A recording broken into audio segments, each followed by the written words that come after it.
Greetings, beloveds. Peace be with you. I'm Reverend Mitzi, and I'm so very glad that you are here with us. Whether you're here in person, give a shout out for those who are here in person.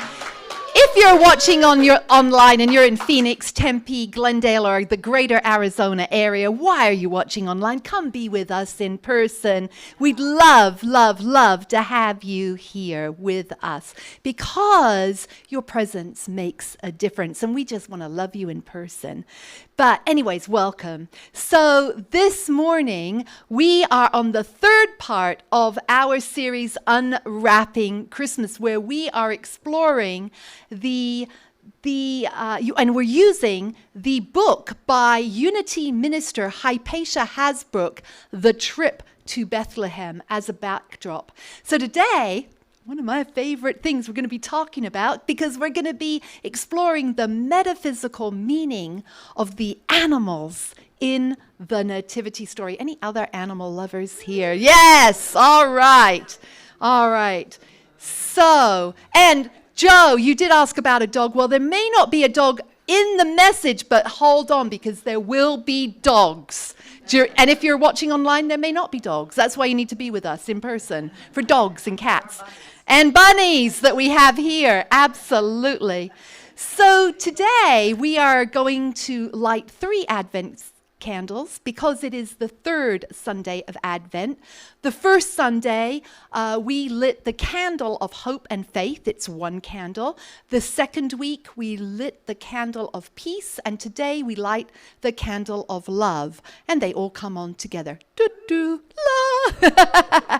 Yay! So let us affirm together.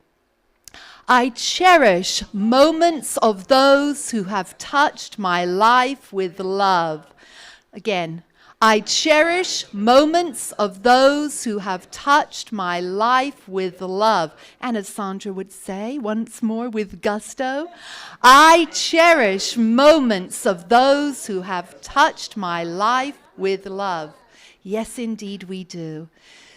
So, now, when we think of the nativity scene, we probably think of animals, right? Because they're depicted in paintings. They're on Christmas cards, and they're in plays, and they're in pageants, and they're in books, they're in movies. They're everywhere. And Jesus in the manger, surrounded by Mary and Joseph and the shepherds and the Magi and several animals, probably with a rousing chorus of donkeys. You can do this with me, Nala. Hee-haw, hee-haw, hee-haw, hee-hawing, and sheep baaing. Let's just do a baa and get it out of the way. Isn't that fun? And camels grunting and spitting. I guess camels spit, right?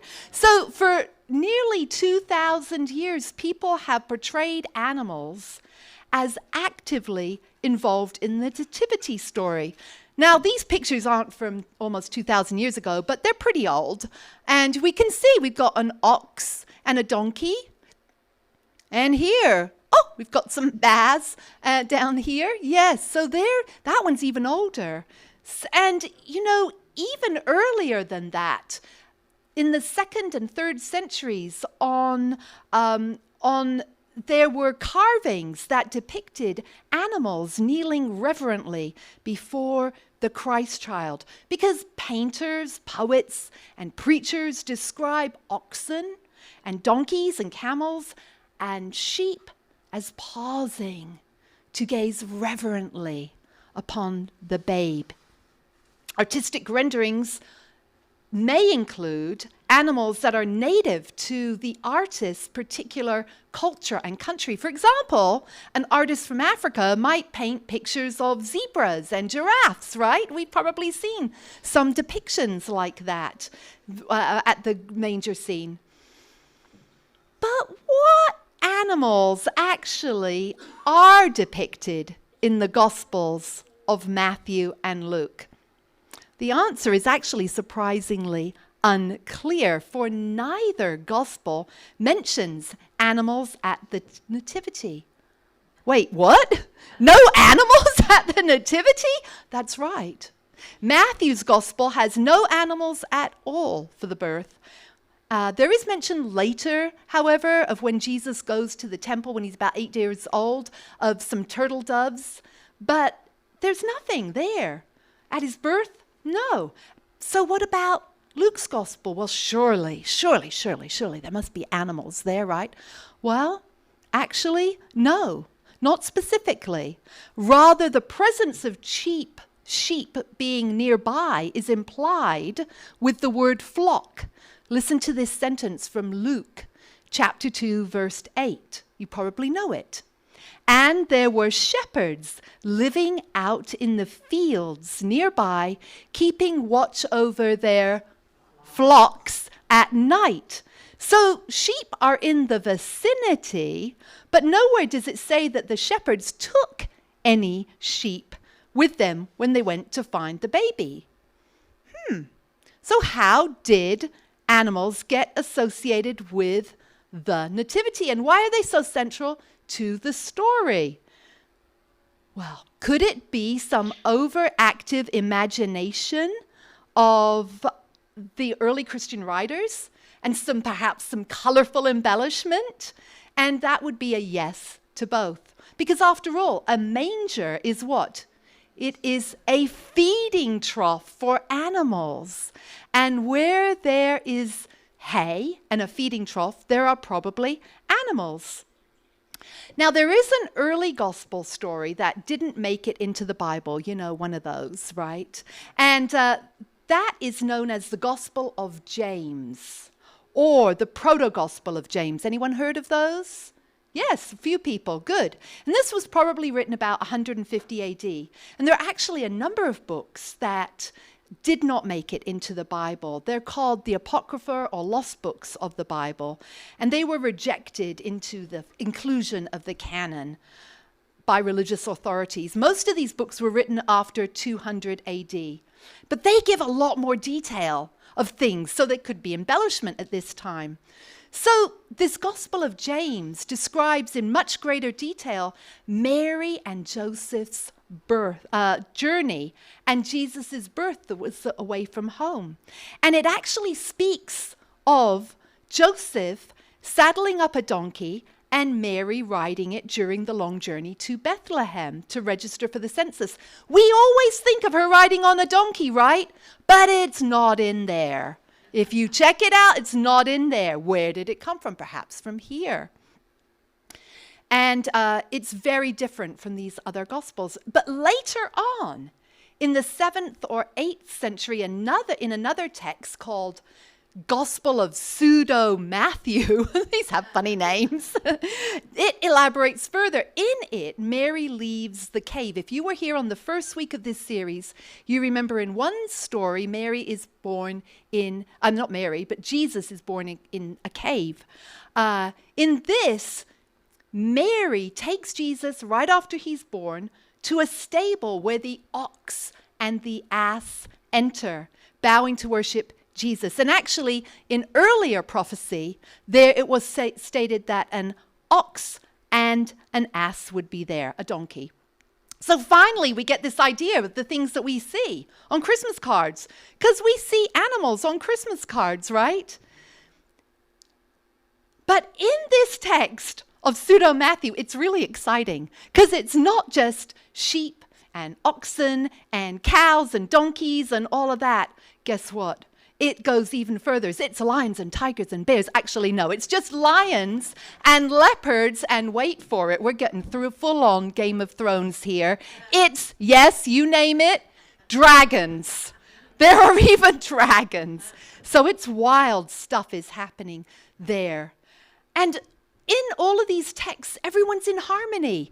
You'd think that all the animals would be like, oh yes, you would be a nice tasty little hors d'oeuvre right there. But no, they're all living together in one harmonious, beautiful evening. It's like they've all forgotten the food chain for one holy night, right?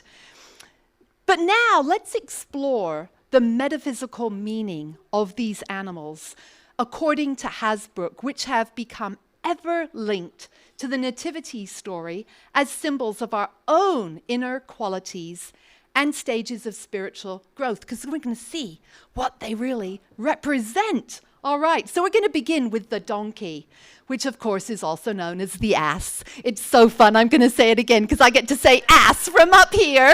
Ass. We can all say ass. Let's do it. Ass. Isn't that fun? Well, we usually think of this animal as a symbol of stubbornness, of persistence, and endurance. But the donkey also represents patience and determination and wisdom. The donkey is hardworking and resilient, and it doesn't complain or give up easily. So what are some lessons that we can learn from the donkey metaphysically? Recognize the value of every role, no matter how small it may seem. Give credit to others for their contributions. Thank you, Catherine, for always bringing goodies for us. Yay! Thank you to everyone who shows up here, no matter what you do. Thank you, Kent, for checking the lights for Christmas Eve, our little candles. Do not let pride hinder your spiritual growth. Weigh options carefully, consider consequences, and trust your instincts. Yeah, good ones, huh? So now let's move on to the oxen. Raise your hands, Taurians. Come on, Sandra. Oh, yes, the oxens. Are you a Taurian as well? North. All right. So, the ox represents strength, endurance, and service. The ox is a solid, slow-moving animal, symbolizing the importance of patience in the spiritual journey. The ox's ability to plow fields and change landscapes symbolizes transformative spiritual power. Often associated with fertility and abundance, the ox symbolizes the birth of new ideas. But it's not limited to you just being a Taurian or an ox as your star sign. So what can we learn from the ox? Embrace determination and endurance to achieve goals and overcome personal challenges. Generate and welcome new ideas. Share your spirit of service by engaging in volunteer work, helping neighbors, and contributing to social causes, and your spiritual community as well. Yes. All right. The sheep. Let's move on to the show. You want to take a picture of that? That's great. So, sheep symbolize faith, obedience, and innocence. They represent the part of our consciousness that listens to and follows the voice of the Good Shepherd, which of course is the Christ within. Sheep symbolize the purity and simplicity of our true nature, uncorrupted by the world. They're symbols of trust and tenderness in the Christmas story. In fact, Jesus is often referred to as the Lamb in Scripture. So what can we learn from the sheep? Cultivate compassion and gentleness with yourself and with others. Embrace simplicity in your lifestyle. Focus on what truly matters by using spiritual practices to reveal your truth. What animals could we have that we haven't had yet? What could be in this Christmas story? Coming from afar with a hump. Yes, there we go. So let's talk about the camel. This was the chief means of transportation over great distances. Camels were added to depictions of the Nativity to indicate that the wise men in the Christmas story traveled from afar over difficult and hazardous terrain to pay homage to the Christ. They came from Persia. Because camels travel far and wide, they symbolize open-mindedness and respect for other cultures, beliefs, and traditions. They symbolize wisdom and discernment, epitomizing the part of our consciousness that seeks truth by following the guiding light of our intuition. And what they don't like, they just don't like it. And they go on and do what they do like, right? So what can we learn from the camel?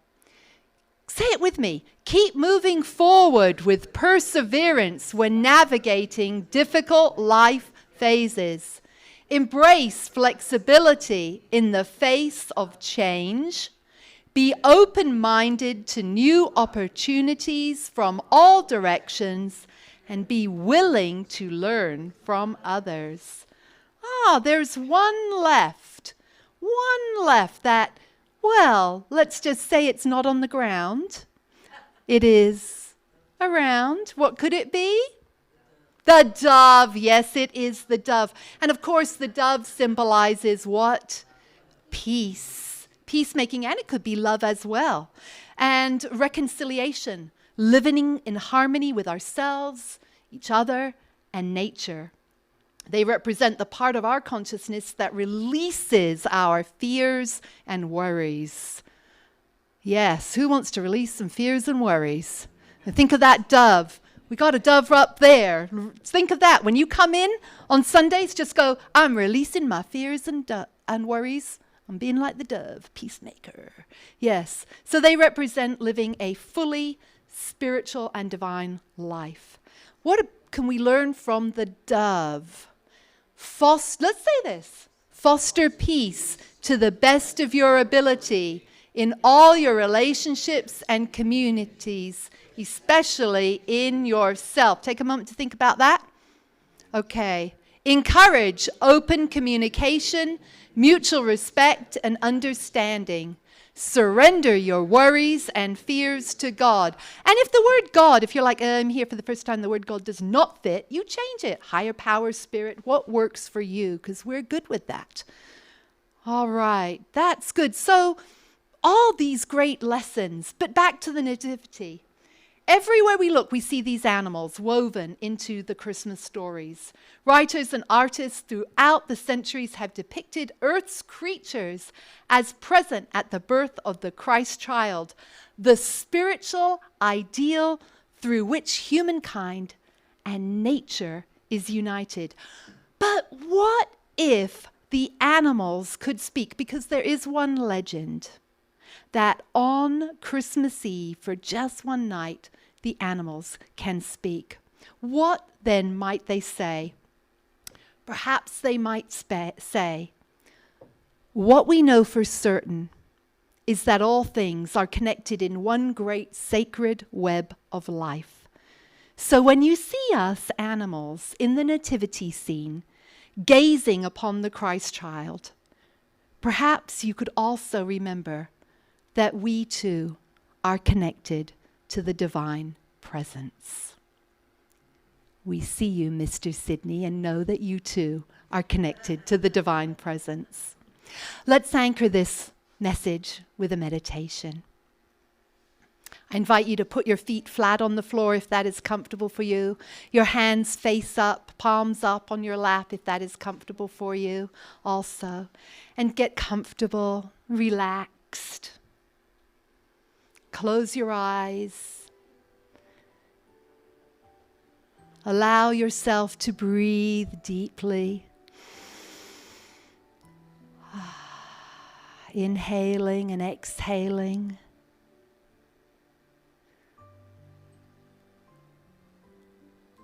And with each breath, feel yourself going deeper and becoming even more relaxed.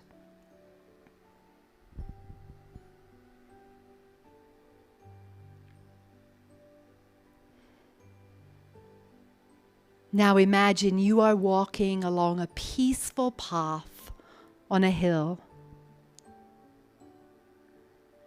You encounter a gentle donkey, feasting on the wild grasses, calmly radiating humility and wisdom.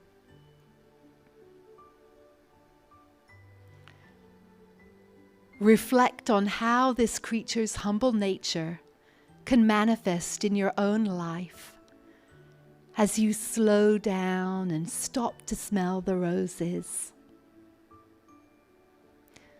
Breathe in the donkey's patient and steady spirit.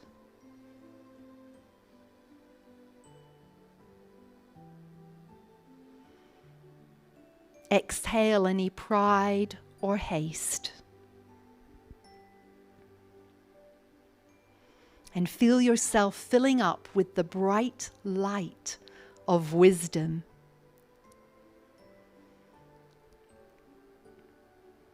As you continue down the path, an ox joins you, strong and steadfast, its hooves clomping on the ground. Feel its powerful presence and how it serves with quiet dignity. Inhale, drawing in the ox's strength and resilience, its resolute power. Now exhale, releasing any feelings of being overwhelmed or weary as you embrace the strength of the ox.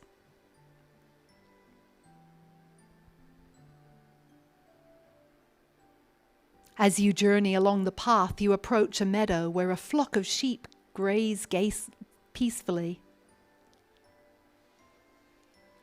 They exude innocence and trust. As you breathe in, embrace their purity, their ability to follow the inner voice of truth and ignore the noise of the outside world. Exhale, letting go of any doubts and fears. Allow yourself to trust the guidance of the Christ consciousness as you embrace the power of faith.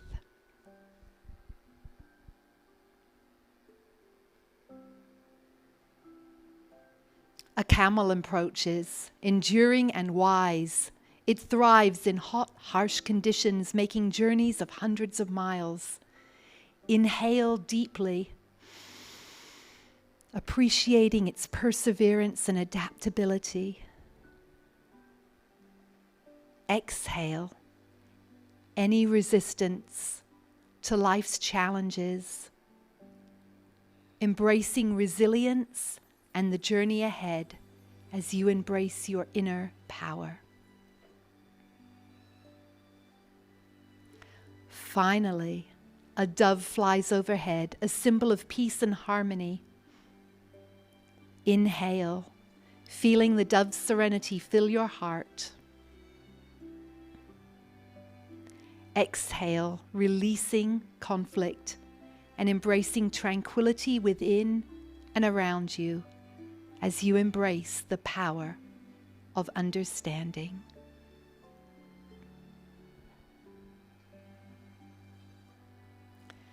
Now, as this journey concludes, take a moment to feel the presence of all these animals within you. Their qualities are your qualities.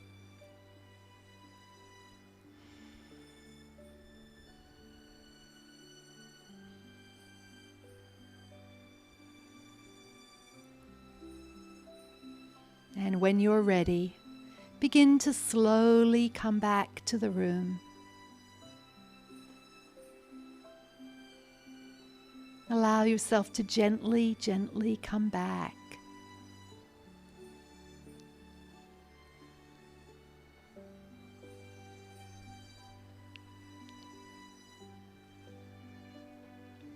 Bringing these wonderful Christmas gifts of the animals with you. And when you're ready, open your eyes. Welcome back.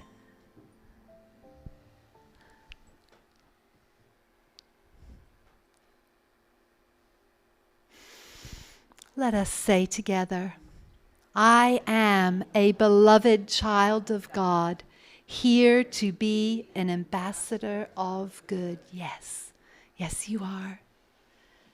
I want to remind you that your year-end giving is very important and does make a difference. And let us take our offering. If you're giving on phone, I'll give the thing for that in just a sec. But I invite you to take your blessing in your hand and in your left hand and cover it and say with me, I give my tithes and offerings to God, and I reap a millionfold. Yes, indeed. And also here, yes, you can go ahead, it's fine. And we'll say together, I am a joyful sharer of my good. I remember that as I give, I receive, and that God is my source. Yes, indeed. Thank you, beloveds. This really helps us at Unity of Tempe to stay here.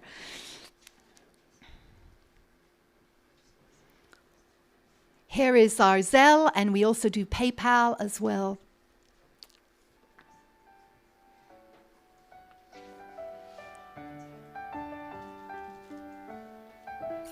Thank you, Glenda and Laurie.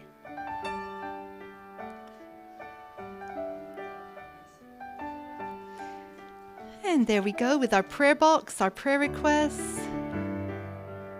There we go, Ken. Thank you. Thank you, Laurie.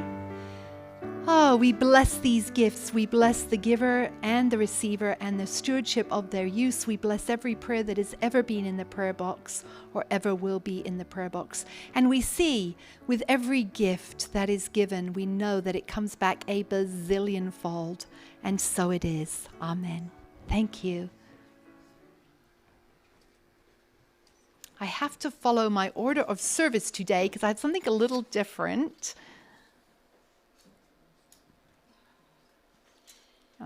Okay.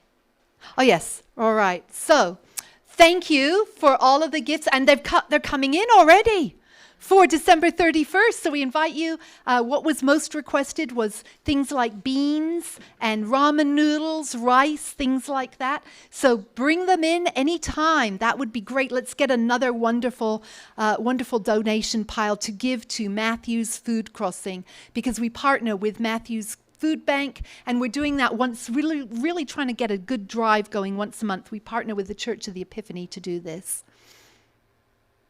So there will be no service next Sunday morning, but we do have our Christmas Eve service at 6 p.m. Who's coming to Christmas Eve service? Raise your hand.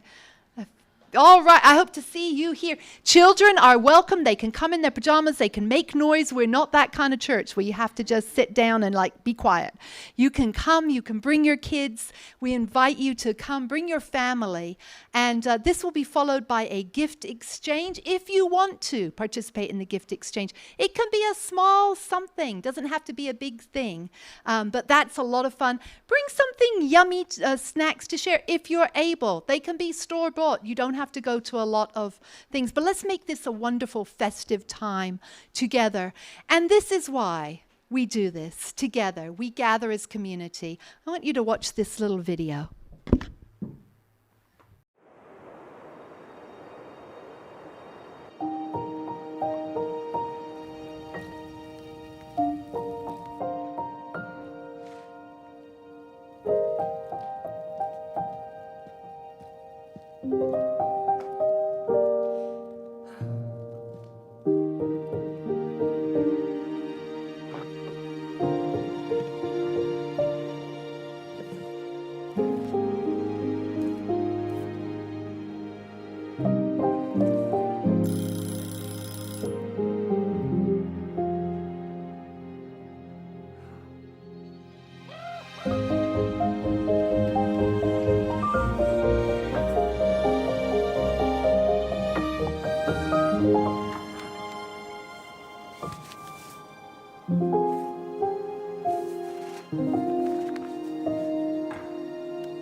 That video just gets to me every time.